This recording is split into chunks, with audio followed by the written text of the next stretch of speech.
तो मित्रों, सभी का स्वागत है विज्ञान भैरव तंत्र। आज 54वां दिन है और पार्ट 2 में हम हैं। मैं पढ़ता हूँ।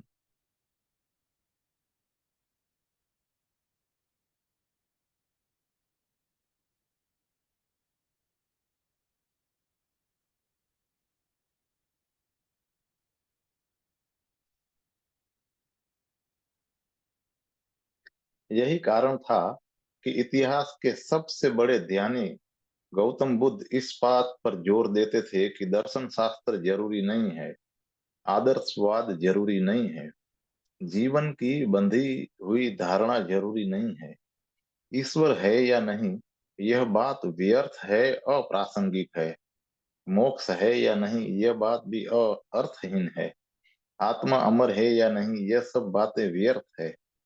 बुद्ध दर्शन विरोधी थे, इसलिए नहीं कि वे दर्शन विरोधी थे, बल्कि इसलिए कि दर्शन का अभाव ध्यानी को अज्ञात में छलांग लेने के लिए आधार भूमि का काम देता है।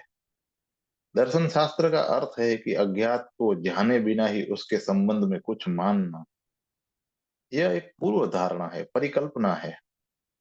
यह एक मनुष्य निर्मित आदर्शवाद जैसा है। इसको बहुत आधारभूत तथ्य की भांति स्मरण रखो, पर उसमें कोई निर्णय मत लो। मन को सहजता से बहने दो। जैसे नदी बहती है वैसे ही मन को सहजता से बहने दो। तुम नदी के किनारे बैठकर प्रवाह को चुपचाप देखते रहो। यह दर्शन शुद्ध दर्शन हो, उसमें किसी तरह की व्याख्या न मिली हो। देर अबेर पानी बह ही जाएगा। जब दमित विचार निकल जाएंगे तो अंतराल आने शुरू हो जाएंगे। एक विचार चला जाएगा और दूसरा विचार आने में देर होने लगेगी। दोनों के बीच अंतराल होगा, खाली जगह होगी। उस अंतराल में शून्य घटित होता है। उस अंतराल में तुम्हें अपने सच्चे चेहरे की, मौलिक चेहरे की पहली झलक मिलेगी।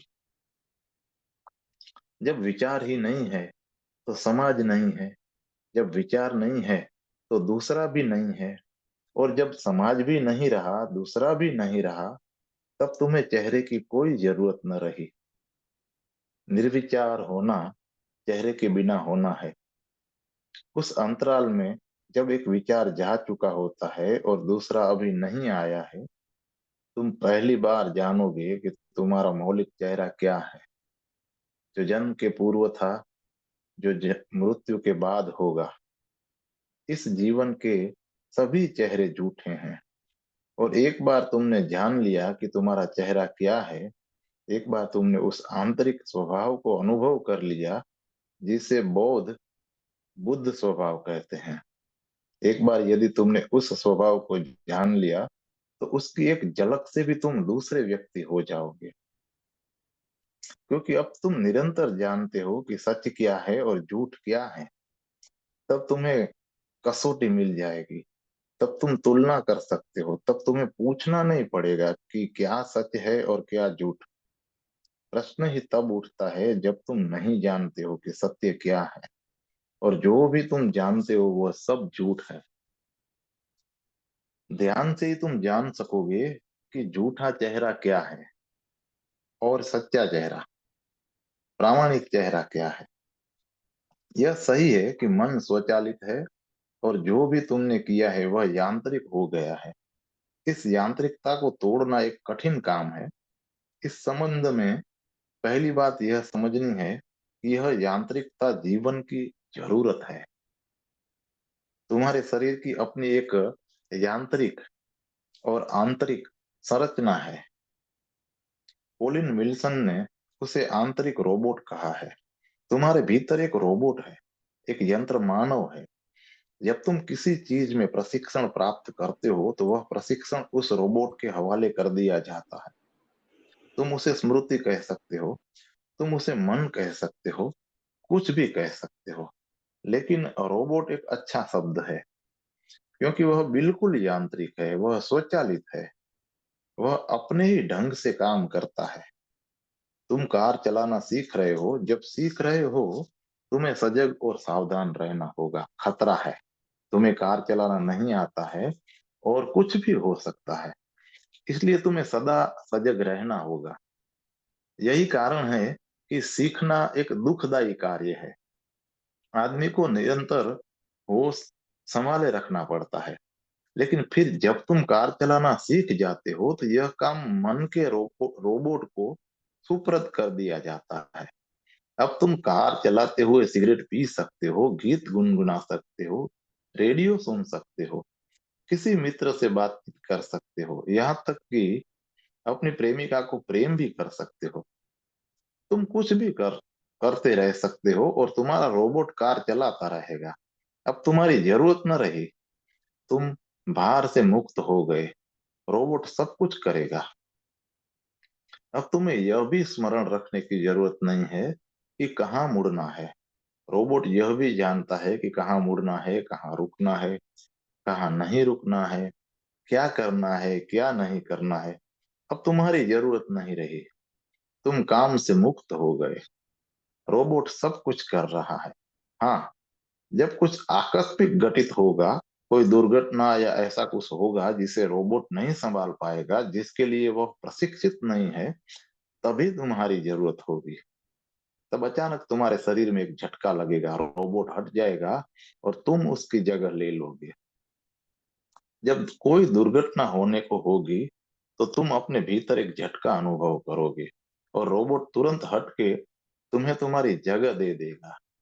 अब तुम कार चला रहे हो, अब रोबोट नहीं चला रहा है। लेकिन दुर्घटना से बचने के बाद तुरंत ही रोबोट फिर से तुम्हारी जगह ले लेगा। अब तुम आराम करोगे और रोबोट कार चलाएगा। और यह जीवन में जरूरी भी है, क्योंकि बहुत सारे काम करने को हैं, अनगिनत काम करने को हैं, और उन्हें करने के लिए अगर रोबोट न रहे तो तुम कतई न कर पाओगे। रोबोट भी जरूरी है, उसकी जरूरत है। मैं रोबोट के विरोध में नहीं हूँ। तुमने जो कुछ सीखा है उसे रोबोट के हवाले कर दो, लेकिन तुम मालिक बने रहो। रोबोट को मालिक मत बनने दो। यही समस्या है। रोबोट मालिक बनने की चेष्टा करेगा क्योंकि रोबोट तुमसे ज्यादा कुशल है। देर अबेर रोबोट मालिक बनने की चेष्टा करेगा ही। वह तुमसे कहेगा कि आप पूरी तरह छुट्टी ले लें, आपकी जरूरत नहीं है, मैं ज्यादा कुशलता से सब कुछ कर सकता हूँ। लेकिन तुम मालिक बने रहो। रोबोट के मालिक बने रहने के लिए तुम्हें क्या करना होगा? एक ही काम करना है, एक ही काम संभव भी है, और वह यह कि कभी कभी खतरे के बिना भी बागडोर अपने हाथ में ले लो। रोबोट से विश्राम करने को कहो और खुद सीट पर आ जाओ और कार चलाओ। यह तब करो जब कोई खतरे की बात न हो, क्योंकि खतरे में बात फिर स्वचालित हो जाती है। खतरे में झटका लगना और रोबोट की जगह लेना अपने आप हो जाता है। इसलिए कार चलाते हुए अचानक जरूरत के बिना ही रोबोट को आराम करने को कहो। खुद सीट पर आ जाओ और कार चलाओ। वैसे ही जब तुम चल रहे हो तो अचानक याद करो और शरीर से कहो कि अब मैं होश पूर्वक चलूंगा। रोबोट की जरूरत नहीं है, अब मैं बोध पूर्वक चलूंगा। तुम मुझे यहाँ सुन रहे हो। यह दरअसल तुम्हारा रोबोट है जो सुन रहा है। अचानक उसे एक झटका दो। मन को बीच में मत आने दो और मुझे सीधे सुनो, बोध पूर्वक सुनो। जब मैं कहता हूं कि बोध पूर्वक सुनो, तो उसका मतलब क्या है? जब तुम बेहोशी में सुनते हो तो तुम्हारा पूरा अवधान मुझ पर होता है और अपने को तुम बिल्कुल भूल जाते हो। मैं तो होता हूँ, बोलने वाला तो होता है, लेकिन सुनने वाला बेहोश है। तुम श्रोता के रूप में अपने प्रति बोधपूर्ण नहीं होते हो। जब मैं कहता हूं कि बागडोर अपने हाथ में ले लो, तो उसका मतलब है कि दो बिंदुओं पर तुम्हें बोधपूर्ण रहना है, वक्ता के प्रति और श्रोता के प्रति। और जब तुम दोनों बिंदुओं पर सजग होते हो तो तुम स्वयं तीसरे हो जाते हो, साक्षी हो जाते हो। यह साक्षी ही तुम्हें मालिक बनने में मदद करेगा। और अगर तुम मालिक हो तो तुम्हारा रोबोट तुम्हारे जीवन में उपद्रव नहीं करेगा।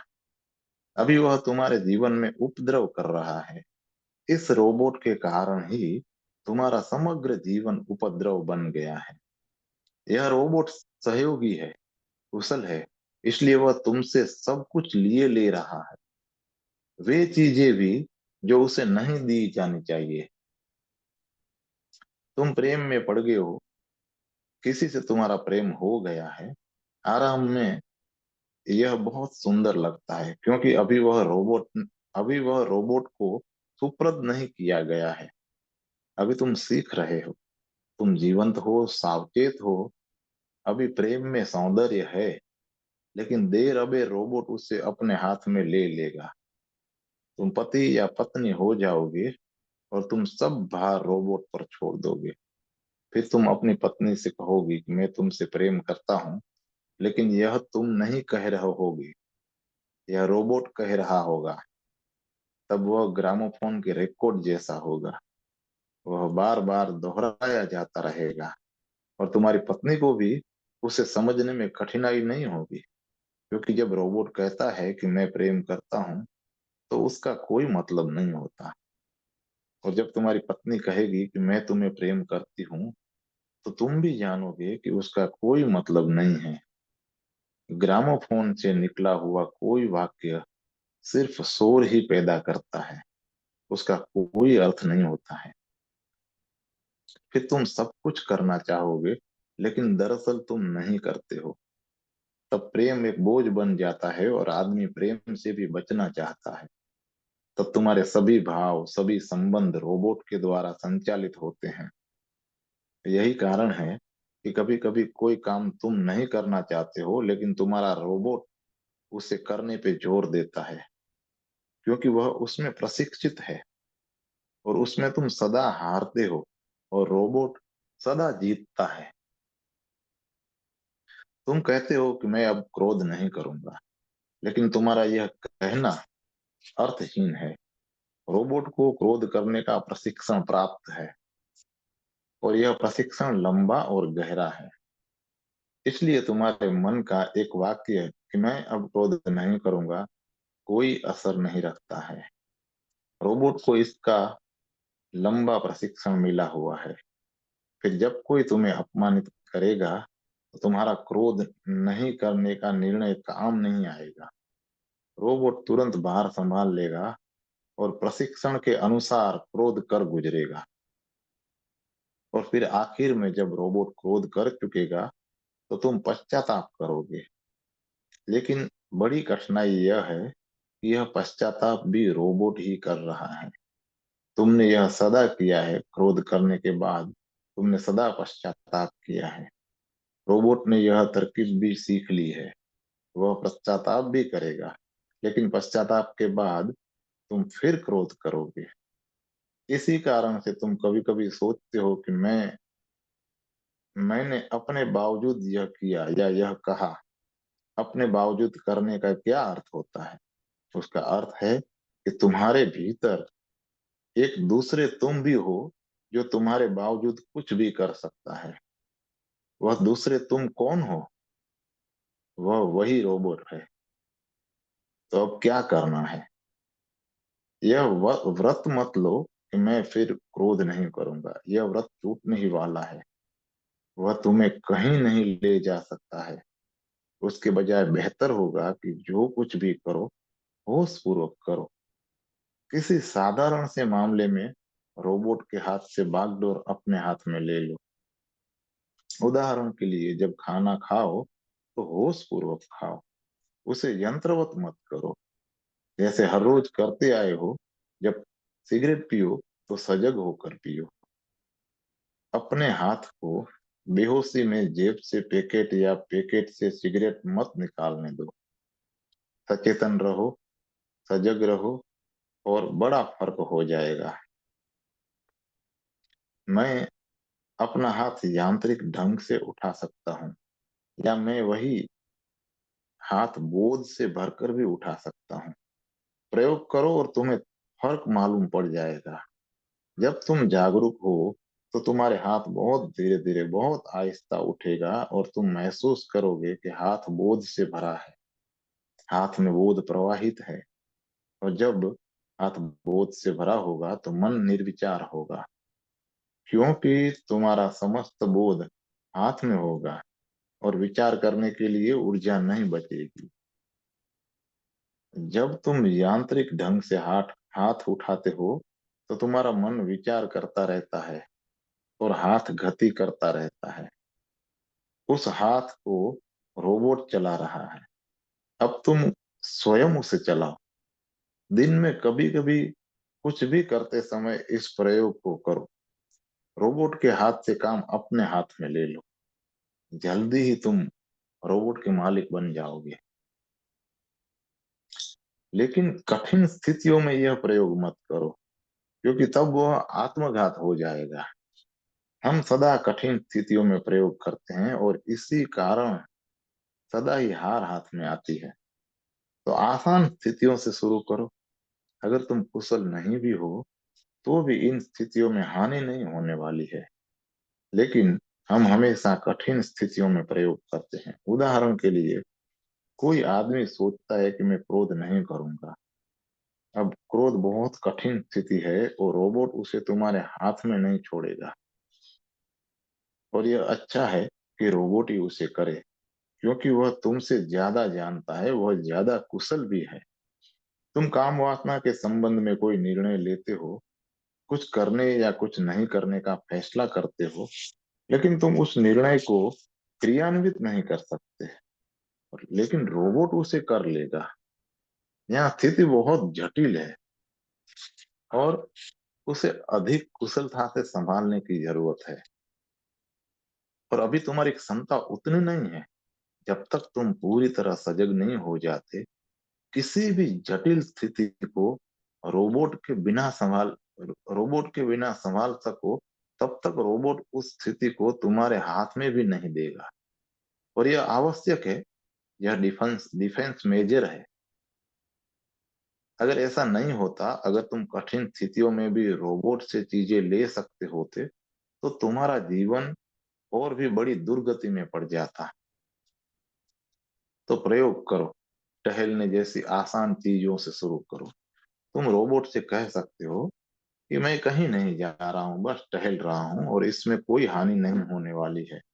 यह काम तुम्हारे बिना भी हो सकता है और इसमें अकुशल रहकर भी चल जाएगा। और तब सजग होकर धीरे धीरे टहलो। अपने पूरे शरीर में बोध से भर जाओ। जब तक एक कदम आगे बढ़े तो तुम भी उसके साथ आगे बढ़ो। जब एक कदम जमीन छोड़े तो तुम भी उसके साथ साथ जमीन छोड़ो।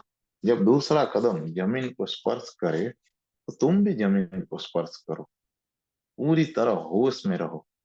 मन के जरिए कोई भी दूसरा काम मत करो। पूरे पूरे मन को होश ही बन जाने दो। अब यह कठिन होगा, क्योंकि रोबोट निरंतर दखल देगा। हर क्षण वह कहेगा कि यह क्या कर रहे हो, मैं यह काम तुमसे ज्यादा बेहतर ढंग से करता हूँ। और वह निश्चित ही बेहतर कर सकता है। इसलिए गैर गंभीर चीजों के साथ, गैर जटिल चीजों के साथ और हल्की फुल्की चीजों के साथ ही प्रयोग शुरू करो।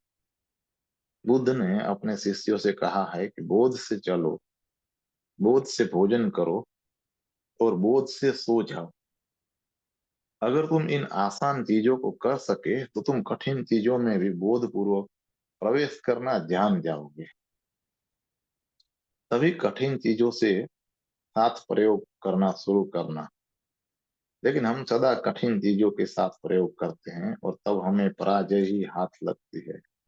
और वह पराजय तुम्हें अपने प्रति निराशावादी बना देती है। तुम सोचने लगते हो कि मैं कुछ भी नहीं कर सकता। यह बात रोबोट के लिए बड़े काम की होती है। रोबोट सदा कठिनाई की हालत में तुम्हें कुछ करने को उकसाएगा ताकि तुम हार जाओ। फिर रोबोट तुमसे कहेगा कि इसे मुझ पर छोड़ दो, मैं तुमसे बेहतर कर सकता हूँ। तो आसान स्थितियों के साथ प्रयोग करो। जैन संत अनेक बार यह आसान प्रयोग करते पाए गए हैं।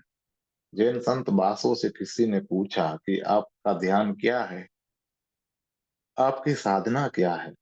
उसने कहा, जब मुझे भूख लगती है तो मैं भोजन करता हूँ, और जब मुझे नींद लगती है तो मैं सो जाता हूँ। यही मेरी कुल साधना है। पूछने वाला ने कहा कि लेकिन यह तो हम सभी भी करते हैं, इसमें विशेषता क्या है? बासु ने फिर वही बात दोहराते हुए कहा कि जब मुझे भूख लगती है तो भोजन करता हूँ, और जब नींद लगती है तो सो जाता हूँ। यही फर्क है। तुम्हें भूख लगती है तो तुम्हारा रोबोट भोजन करता है, और जब नींद लगती है तो तुम्हारा रोबोट सो जाता है। बासो ने कहा कि यह काम मैं खुद करता हूँ, और यही फर्क है। अगर तुम अपने रोज रोज के काम में ज्यादा जागरूक हो जाओ तो बोध बोध बढ़ेगा, होश बढ़ेगा, और उस बोध के साथ तुम यांत्रिक नहीं रहोगे। पहली बार तुम व्यक्ति बनोगे। अभी तुम नहीं हो। व्यक्ति का अपना एक चेहरा होता है। यांत्रिक चीज के कई मुखौटे होते हैं, उसका चेहरा नहीं होता। और अगर तुम व्यक्ति हो, जीवंत, सजग और बोधपूर्ण, तो तुम्हारा जीवन प्रामाणिक होगा। और अगर तुम महज एक यंत्र हो, तो तुम्हारा जीवन प्रामाणिक नहीं हो सकता है। हर एक क्षण तुम्हें बदल देगा, हर एक स्थिति तुम्हें बदल देगी। तुम हवा में उड़ते तिनके की भांति होंगे, जिसके भीतर आत्मा नहीं होती। बोध तुम्हें आंतरिक उपस्थिति को प्रदान करता है। उसके बिना तुम्हें लगता तो है कि मैं हूं, लेकिन दरअसल तुम नहीं हो। बुद्ध से किसी ने पूछा कि मैं मनुष्यता की सेवा करना चाहता हूँ, कृपया बताएं कि कैसे करूं। बुद्ध ने उस आदमी को गहराई से, अंतस तक उतर जाने वाली दृष्टि से और करुणा से भरकर देखा, और कहा, लेकिन तुम हो कहाँ? अभी तुम ही नहीं हो तो सेवा कौन करेगा? अभी तुम ही नहीं हो, पहले तो हो। और जब तुम होगे तो तुम्हें पूछने की जरूरत न पड़ेगी। जब तुम होगे तो तुम जो कुछ भी करोगे, अपने आप ही तुम्हें घटित होगा। और जब तुम होगे तो तुम कुछ करोगे जो अपने आप ही तुम्हें घटित होगा, और जो करने योग्य होगा। गुरजीएफ ने लिखा है कि हर एक आदमी यह ख्याल लेकर आता है कि मैं हूं ही। और गुरजीएफ के पास आया, और उसने कहा कि मैं अपने अंदर बहुत विक्षिप्त हूँ। मेरा मन सदा द्वंद और अंतर विरोध से ग्रस्त रहता है। कृपा करके मुझे बताएं कि इस मन को विलीन कैसे करूं। मानसिक शांति, आंतरिक निश्चलता कैसे पाऊं? गुरजीएफ ने उससे कहा कि मन के बारे में मत सोचो, तुम कुछ नहीं कर सकते। पहली चीज तो यह है कि तुम्हें मौजूद होना है। पहले तुम्हें होना है, तब तुम कुछ कर सकते हो। और अभी तो तुम कुछ हो ही नहीं। इस तुम नहीं हो का अर्थ क्या है? इसका अर्थ है कि तुम रोबोट हो, एक यंत्र हो जो यांत्रिक नियमों के अनुसार कार्य करता है। अब सजग होना शुरू करो। तुम जो भी कर रहे हो उसे सजगता से करो, होश पूर्वक करो, और आसान चीजों से शुरू करो।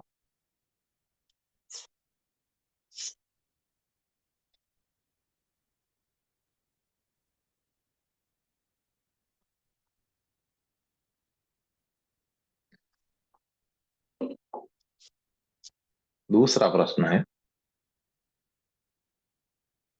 मंत्र दीक्षा के अर्थ और उपक्रम को समझाने की कृपा करें। और क्या कारण है कि लोगों को मंत्र गुप्त रखने के लिए कहा जाता है? पहले तो यह समझने की कोशिश करो कि दीक्षा क्या है। यह गुरु और शिष्य के बीच एक गहन संवाद है।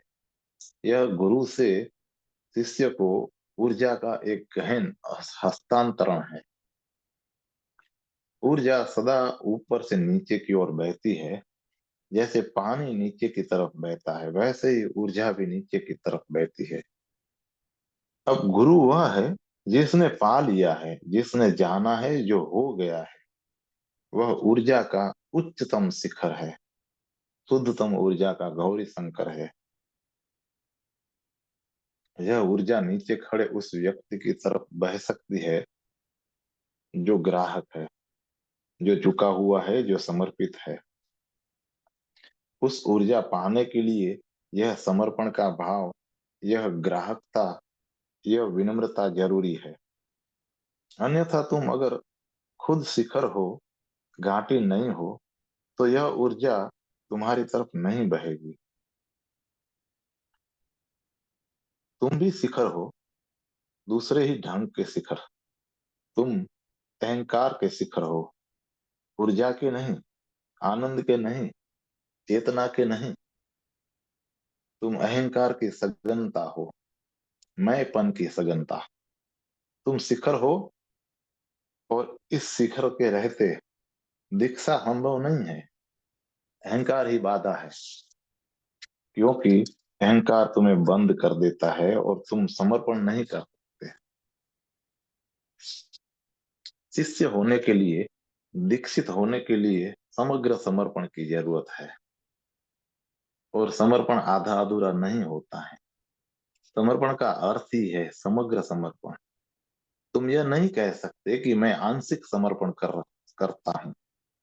उसका कोई भी अर्थ नहीं है। तब तुम्हारा अहंकार ज्यों का त्यों तुम्हारे साथ खड़ा है। अहंकार को समर्पित करना है। और जब तुम अहंकार समर्पित कर देते हो तो तुम ग्राहक हो जाते हो, खुल जाते हो। तब तुम घाटी बन जाते हो, और तब शिखर तुम्हारी ओर प्रवाहित होगा। यह बात मैं प्रतीक रूप से नहीं कह रहा हूं, यही वास्तविक स्थिति भी है। क्या तुमने कभी प्रेम किया है? तब तुम समझ सकते हो कि दो शरीरों के बीच प्रेम सच में बहता है। यह एक वास्तविक बहाव है। इसमें ऊर्जा का संप्रेषण हो रहा है, हस्तांतरण हो रहा है, लेन देन हो रहा है। लेकिन प्रेम समान तल पर है। तुम दोनों अहंकार के शिखर पर रह सकते हो, फिर भी प्रेम हो सकता है। लेकिन गुरु के साथ तुम समान तल पर नहीं रह सकते। अगर तुम समान तल पर रहने की चेष्टा करोगे तो दीक्षा संभव नहीं होगी। समान तल पर प्रेम संभव है, लेकिन दीक्षा असंभव हो जाती है। दीक्षा तो तभी संभव है जब तुम नीचे के तल पर हो, झुके हुए हो, विनम्र, समर्पित और ग्राहक। शिष्य स्त्रैण होता है, गर्भ की भांति, ग्रहण करने को तत्पर। दीक्षा में गुरु की भूमिका पुरुष की है। दीक्षा का रहस्य अब बिल्कुल खो गया है। जितने ही हम शिक्षित, सभ्य और सुसंस्कृत होते जाते हैं, उतने ही अहंकारी भी होते जाते हैं। तब समर्पण करना असंभव हो गया है। कठिन तो वह सदा से रहा है, अब और असंभव हो रहा है। दीक्षा आंतरिक ऊर्जा का, वास्तविक ऊर्जा का हस्तांतरण है। और गुरु तभी तुम में प्रवेश कर सकता है, तभी तुम्हें रूपांतरित कर सकता है, जब तुम तैयार हो, ग्राहक हो। उसके लिए प्रगाढ़ श्रद्धा की जरूरत है। प्रेम में जितनी श्रद्धा की जरूरत है, उससे भी ज्यादा जरूरत दीक्षा में है। क्योंकि तुम्हें नहीं मालूम है कि क्या होने वाला है। तुम बिल्कुल अंधेरे में हो। केवल गुरु को पता है कि क्या होने वाला है और वह क्या कर रहा है। वह जानता है, तुम नहीं जान सकते। और ऐसी चीजें हैं जिनमें यह नहीं बताया जा सकता कि क्या होने वाला है, क्योंकि मनुष्य के मन की बहुत सी उलझने हैं। एक उलझन यह है कि अगर कोई चीज होने के पहले बता दी जाए तो वह घटना को बदल देगी। वह नहीं बताई जा सकती। अनेक चीजें हैं जिन्हें गुरु तुम्हें नहीं बता सकता। वह उन्हें तुमसे करा सकता है, लेकिन बता नहीं सकता। वह कराना ही दीक्षा है। गुरु सच में तुम्हारे शरीर में, तुम्हारे चित्त में प्रवेश करता है। वह तुम्हें निर्मल करता है, तुम्हें बदलता है। और इसमें एक ही चीज जरूरी है, तुम्हारी समग्र श्रद्धा। क्योंकि श्रद्धा के बिना द्वार नहीं है, श्रद्धा के बिना वह तुम में प्रवेश, क्योंकि श्रद्धा के बिना द्वार नहीं है, श्रद्धा के बिना वह तुम में प्रवेश नहीं कर सकता। तुम्हारे द्वार दरवाजे बंद हैं, तुम सदा अपने बचाव करने में लगे हो। जीवन संघर्ष है, जीवित रहने के लिए संघर्ष। इस संघर्ष के कारण तुम बंद हो गए हो। तुम बंद हो जाते हो और भयभीत भी हो। तुम खुले रहने से भयभीत हो। तुम्हें डर है कि कोई तुम में प्रवेश न कर जाए, कोई तुम्हारे साथ कुछ कर न दे। इस भय से तुम सिकुड़ गए हो, अपने में छिप गए हो, बंद हो गए हो, और तुम अपना बचाव कर रहे हो। दीक्षा में यह सुरक्षा गिरा देनी होगी, सुरक्षा कवच को उतार फेंकना होगा। तब तुम खुलते हो, द्वार देते हो। और जब गुरु तुम में प्रवेश करता है, यह गहरे प्रेम कृत्य जैसा ही है। तुम किसी स्त्री पर बलात्कार कर सकते हो, लेकिन शिष्य पर बलात्कार नहीं किया जा सकता। तुम स्त्री पर बलात्कार कर सकते हो क्योंकि वह शारीरिक कृत्य है। बिना किसी की मर्जी के भी उसके शरीर के साथ जबरदस्ती की जा सकती है, उसमें प्रवेश किया जा सकता है। स्त्री की इच्छा के विरुद्ध भी तुम उस पर बलात्कार कर सकते हो। यह एक जबरदस्ती होगी। शरीर पदार्थ है, और पदार्थ के साथ जबरदस्ती की जा सकती है।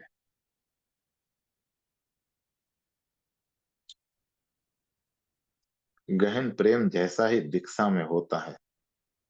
गुरु तुम्हारी आत्मा में प्रवेश करता है, शरीर में नहीं। इसलिए जब तक तुम तैयार नहीं हो, ग्रहणशील नहीं हो, तब तक प्रवेश संभव नहीं है। शिष्य के साथ बलात्कार नहीं किया जा सकता, क्योंकि यह शारीरिक बात नहीं है, यह बात आत्मा की है। और आत्मा में बलात् प्रवेश नहीं किया जा सकता। उसके साथ ही हिंसा संभव नहीं है। इसलिए जब शिष्य तैयार होता है, खुला होता है, जब वह प्रेम पूर्ण स्त्री की भांति निमंत्रण पूर्व और ग्राहक होता है, तब वह निरस्त्र होकर समर्पित होता है। तभी गुरु उसमें प्रवेश करता है, काम कर सकता है। और सदियों का काम क्षणों में किया जा सकता है। जो काम तुम अनेक जन्मों में नहीं कर सकते, वह क्षण में हो सकता है। लेकिन तब तुम्हें वर्नल वल्नरेबल होना होगा, समग्रतः आस्थावान होना होगा। तुम्हें पता नहीं है कि क्या होने वाला है, और गुरु तुम्हारे भीतर क्या करने वाला है। एक स्त्री भयभीत होती है क्योंकि संभोग उसके लिए अज्ञात की यात्रा है। जब तक वह पुरुष को प्रेम नहीं करेगी, जब तक वह पीड़ा को झेलने को, बच्चे का बोझ धो बच्चे का बोझ ढोने को, 9 महीने तक गर्भ में रखने को तैयार नहीं होगी, तब तक वह जीवन भर के लिए जब तक वह जीवन भर के लिए प्रतिबद्ध न होगी, तब तक वह यह सिर्फ उसके लिए शरीर का सवाल नहीं है, यह उसकी पूरी जिंदगी का सवाल है। जब वह प्रगाढ़ प्रेम में होती है, तभी वह पीड़ा झेलने को राजी होती है। और प्रेम में तग और दुख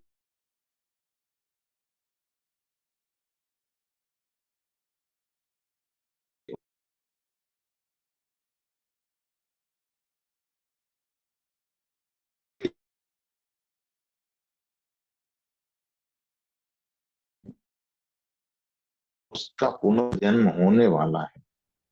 एक अर्थ में उसकी मृत्यु होगी और किसी दूसरे अर्थ में उसका पुनर्जन्म होगा। और यह तभी संभव होगा जब गुरु उसमें प्रवेश पाएगा। और गुरु इस संबंध में जबरदस्ती नहीं कर सकता है। जबरदस्ती संभव नहीं है। शिष्य इसके लिए आमंत्रण दे सकता है। आध्यात्मिक शिष्यता के जगत में यह एक बड़ी समस्या है, क्योंकि शिष्य सदा अपना बचाव करता है।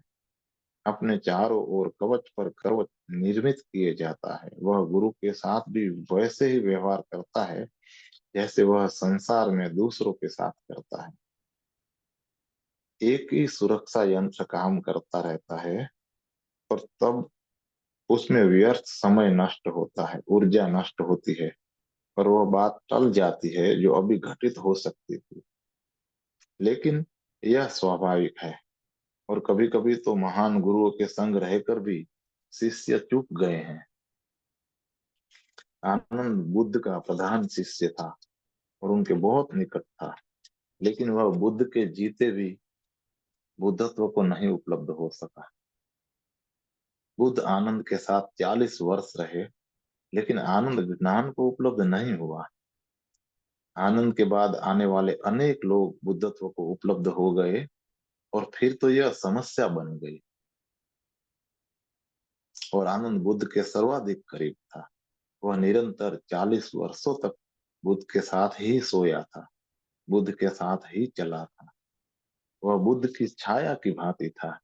वह बुद्ध के संबंध में इतना जानता था जितना बुद्ध भी नहीं जानते थे, लेकिन वह उपलब्ध नहीं हुआ। वह वैसे का वैसा रहा। एक बहुत छोटी सी बात बाधा बन गई। वह बुद्ध का चचेरा भाई था और उनसे उम्र में बड़ा था। वही अहंकार बन गया।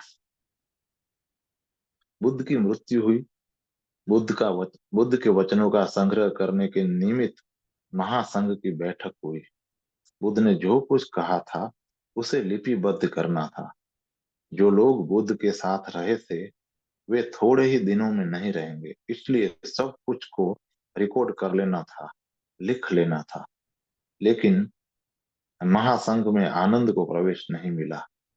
यद्यपि आनंद को ही बुद्ध के जीवन, बुद्ध के वचन, बुद्ध के अनुभव के संबंध में सर्वाधिक पता था। आनंद को सब मालूम था, उतना किसी को भी मालूम नहीं था। लेकिन महासंघ ने तय किया, क्योंकि अभी आनंद को बुद्धत्व प्राप्त नहीं हुआ है, इसलिए उसे प्रवेश नहीं दिया जा सकता। वह बुद्ध के वचन रिकॉर्ड नहीं करा सकता, क्योंकि अज्ञानी का भरोसा नहीं किया जा सकता है। वह धोखा नहीं देगा, लेकिन अज्ञानी व्यक्ति का क्या भरोसा है। वह सोच सकता है कि यही घटित हुआ है, और वह उसे प्रामाणिक समझकर रिकॉर्ड करा सकता है। लेकिन वह अभी जागृत नहीं है, और उसने नींद में जो देखा है और सुना है उस पर भरोसा नहीं किया जा सकता। महासंघ ने तय किया कि जो जागृत हो गए हैं वे ही लिखवा सकते हैं। आनंद द्वार के पास बैठा रो रहा था। महासंघ का द्वार बंद हो गया, और आनंद वहां 24 घंटा रोता रहा, आंसू बहाता रहा। लेकिन उन्होंने उसे प्रवेश नहीं दिया। 24 घंटों तक आनंद रोता रहा, और फिर अचानक उसे बोध हुआ कि कारण क्या था कि मैं बुद्ध के जीते जी बुद्धत्व को नहीं उपलब्ध हुआ। बाधा क्या थी। उसने अपनी स्मृतियों में लौट कर देखा। बुद्ध के साथ 40 वर्षों का लंबा जीवन। उसे स्मरण आया वह पहला दिन जब वह बुद्ध के पास दीक्षा लेने गया था। लेकिन उसकी एक शर्त थी, जिसके कारण वह पूरी दीक्षा चूक बैठा। उस शर्त के कारण ही सही अर्थों में वह दीक्षित ही नहीं हुआ था। वह दीक्षित नहीं हुआ क्योंकि उसने शर्त लगा रखी थी। वह बुद्ध के पास आया था और उसने कहा कि मैं आपका शिष्य बनने आया हूँ। जब मैं आपका शिष्य बन जाऊंगा और आप मेरे गुरु होंगे, तब आप जो कहेंगे वो मुझे करना होगा। मुझे आपकी आज्ञा का पालन करना होगा। लेकिन अभी मैं आपका बड़ा भाई हूँ। अभी मैं आपको आज्ञा दे सकता हूँ, और आपको उसका पालन करना होगा। अभी आप गुरु नहीं हैं, मैं शिष्य नहीं हूँ। एक बार मैं दीक्षित हो जाऊंगा तो आप मेरे गुरु होंगे और मैं आपका शिष्य। तब मैं कुछ नहीं कह सकूंगा। इसलिए शिष्य बनने के लिए पहले मेरी 3 शर्तें हैं जिन्हें आप स्वीकार कर लें और तब दीक्षा दें।